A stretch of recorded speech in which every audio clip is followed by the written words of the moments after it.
Good evening and welcome to the news roundup for Thursday the 20th of February. Before we get into the news, please remember to like this video, share your views in the comments, and share the video with your family and friends. Reach them! Always make sure the message reach them! Now for the news in detail. The authorities made another major gun and ammunition bust at Kingston Wharves. The police are reporting that a total of 66 guns and over 4,500 rounds of ammunition were discovered in 2 barrels at the port on Monday. More from Assistant Commissioner of Police Dr. Anthony McLaughlin, head of the Counter-Terrorism and Organized Crime Investigation Branch. On Monday, February 17, 2025, the Jamaica Customs Agency and the Jamaica Constabulary Force, in particular the Firearms Narcotics Investigation Division, searched a barrel which was shipped from the United States of America.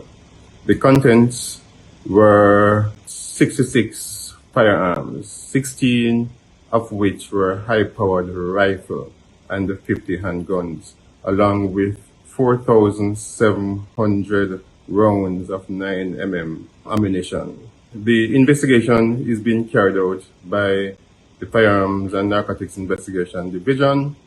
So far, 2 persons have been taken into custody, and there are a number of other persons who will be questioned in connection to this find.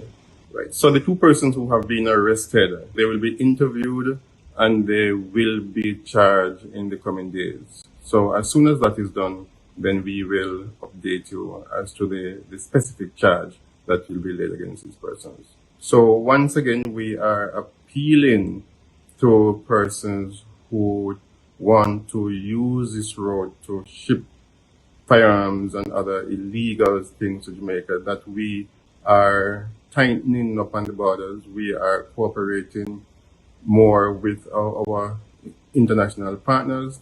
So once you try to do this sort of thing, you are going to be caught and be charged. The prosecution in the murder trial of music producer Shabdon is to make an application to have one of its witnesses appear via video link on Monday. The trial was scheduled to begin on Wednesday. However, when the matter was called up in the St. James Parish Court, the prosecution stated its intention regarding the witness.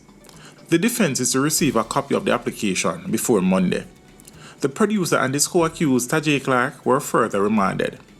Shabdon, whose given name is Linval Thompson Jr., is represented by King's Counsel Tom Tavares Finson and Donahue Martin, while Clark is represented by Kadeen Coleman. Thompson and Clark were charged in June of 2022 following an investigation into a shooting incident in Rose Heights, St. James. 2 men and a woman were killed on May 25, 2022 when gunmen drove into the community and opened fire on residents. 2 others, including a 15-year-old, were wounded in the incident. A man linked to gang activities in St. Joel Village, St. Catherine, was fatally shot during a police operation in the community on Tuesday.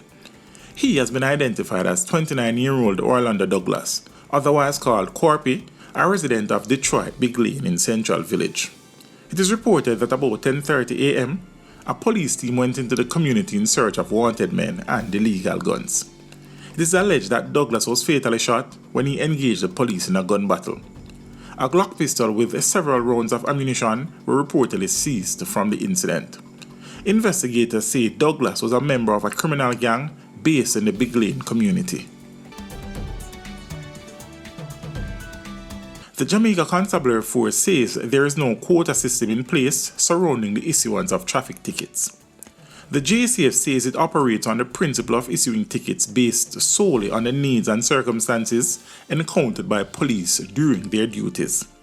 It says this means each ticket is issued with careful consideration of traffic laws and public safety rather than meeting any predetermined targets.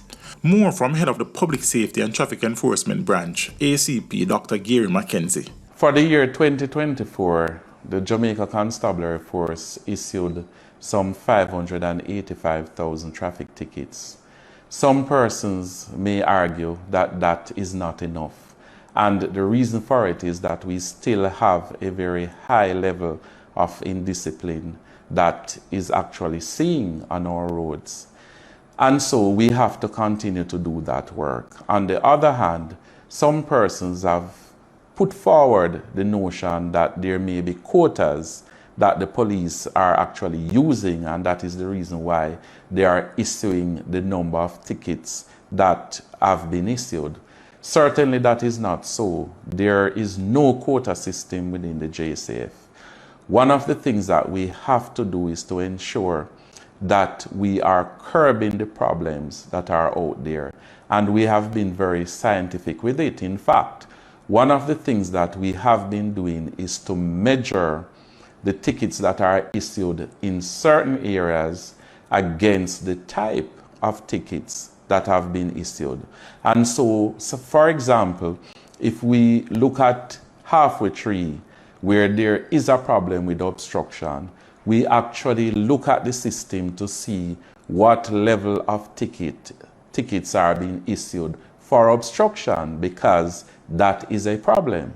We also look at the fact that we have X number of crashes that have resulted in serious injuries and deaths on particular highways.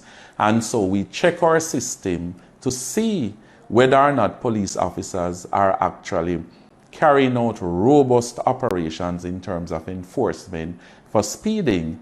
And so this is the kind of scientific methodology that we utilize. And so there is really no quota system. And in fact, the discussions that have come to us from time to time suggest that we need to do more. We could easily issue up to 1.5 million traffic tickets per year if we are to treat with everything. But of course, policing is holistic, and so there are many things that we have to do. But I really want to assure the public that the kind of work that we seek to do in terms of enforcement is purely against the problems that we have, and it is not in any way related to a quota system. The wanted man who was captured by the police in Kitsentown, St. Catherine on Sunday has been charged with murder. 47-year-old Gregory Ferguson, otherwise called Ruff, a laborer of Cherry Tree Lane in Kitsentown, has been charged for the 2021 murder of 24-year-old Cody McLaughlin, a laborer of Duncan's Pen in Spanish Town. In addition to murder, Ferguson is also charged with the illegal possession of firearm and the illegal possession of ammunition. Reports from the Spanish Town police are that about 9:30 a.m. on Sunday, March 7, 2021, McLaughlin was at the aforementioned location when he was pounced upon by Ferguson armed with a firearm. It is alleged that Ferguson opened gunfire, hitting him in the upper body before escaping on foot in the area. McLaughlin was assisted to hospital where he was pronounced dead. On Sunday, February 16th, an intelligence-led operation was conducted in Kitsentown, during which Ferguson was apprehended and a warrant was executed on him and he was formally charged. A court date for him is being arranged. A man has been charged for stabbing his 21-year-old ex-girlfriend during an altercation on the campus of the Bethlehem Moravian College in Malvern, St. Elizabeth. Charged is 33-year-old Adrian Taylor, a farmer and a tiler of Hatfield District in Westmoreland. He has been charged with unlawful wounding. According to police reports, at about 11 a.m. on Sunday, February 16, the accused visited the complainant at the Teachers College. The two reportedly got into an argument during which the accused used a knife to inflict wounds all over the complainant's body. The incident led to a protest by students who called for better security at the institution. Among their concerns was the need for better fencing and the installation of more CCTV cameras. Some 274 vehicles, valued at $1.7 billion, were handed over to the Jamaica Constabulary Force on Wednesday morning. This included 90 motorcycles. Security Minister Dr. Horace Chang handed over the vehicles to the Office of the Commissioner of Police in St. Andrew. Minister Chang said the procurement and handing over of the vehicles weeks before the financial year ends demonstrates the government's commitment to boosting national security. Meanwhile, Commissioner of Police Dr. Kevin Blake described the handover as a strategic deployment of a diverse set of vehicles that will bolster the JCF. Blake said this variety of assets underscore the JCF's understanding of modern policing realities. We are no longer just acquiring vehicles. We are engineering a fleet that reflects the complexities of law enforcement in the 21st century, he said. The government is to spend $3 billion in the upcoming fiscal year to purchase new buses to boost the fleet of the state-owned Jamaica Urban Transit Company JUTC. Information Minister Dr. Dana Morris Dixon says the money outlined in the 2025-2026 estimate of expenditure will also go towards improving the services of the bus company.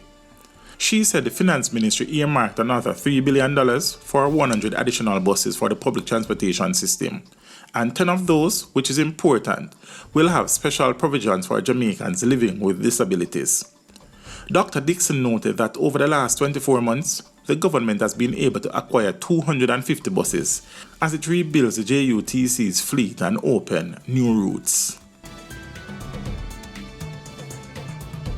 The government has budgeted $85 million to facilitate the preparation of final accounts relating to the construction of the state-of-the-art forensic pathology autopsy suite. Construction of the facility, which is located at 149 Orange Street in downtown Kingston, was completed in 2024. Details of the project are outlined in the 2025-2026 estimates of expenditure tabled in the House of Representatives recently. The new forensic suite is expected to increase the forensic capacity of the Jamaica Constabulary Force and reduce the backlog of criminal and other cases. It is also expected to bolster the work of the Institute for Forensic Science and Legal Medicine. The project is being financed by the government and is being implemented by the Ministry of National Security. Detectives in St. Anne seized 1.38 revolver containing 6 rounds of ammunition during an operation in Bel Air Runaway Bay in the parish on Tuesday. Reports from the St. Anne's Bay police are that about 4:30 a.m., lawmen carried out an operation at a house in the community.